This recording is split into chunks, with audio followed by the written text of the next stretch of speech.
আমরা সকলেই নৈহাটির বড়মার পুজোয় খুব জাঁকজমক অনুষ্ঠান দেখে আসি। রাজ্যের বিভিন্ন প্রান্ত থেকে নৈহাটিতে যায়, কিন্তু সাপুইপাড়া বসুকাঠি অঞ্চলের মানুষজন বড়মাকে দেখতে পারে না।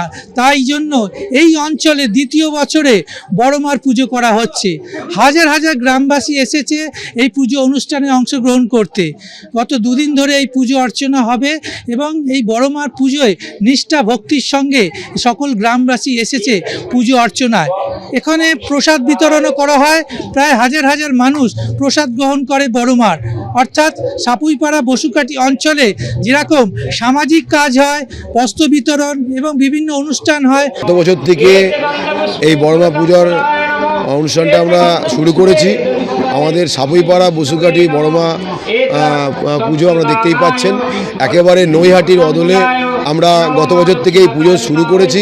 আমাদের এখানে বহু আমাদের যারা আমার সঙ্গে যারা থাকে সহকর্মী, যারা প্রত্যেকেই আমাদের যারা বন্ধুবান্ধব, আমরা নৈহাটিতে যাই এবং বড় মায়ের যাওয়া থেকে শুরু করে তারপরে আমাদের চিন্তা ভাবনা হয় যে আমরা নৈহাটির অদলে আমরাও একটা সাপুইপাড়া বসুকাঠিতে আমরা এই বড়মা পূজার শুরু করব। তাই সেই থেকে আমাদের গত বছর থেকে আমরা এই পুজোটা শুরু করি।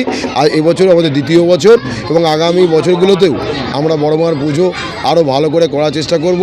পুজোর সাথে সাথে আমরা মনে করি যে যেমন আমরা মা মৃত্তিকাকে মিন্ময় মানে মৃত্তিকার মাকে আমরা চিন্ময় রূপে পুজো করি, তার সাথে সাথে আমাদের যারা মা কাকিমারা আছে আমাদের এলাকা, তাদের জন্য আমরা বস্ত্র উপহারের অনুষ্ঠানও রেখেছিলাম।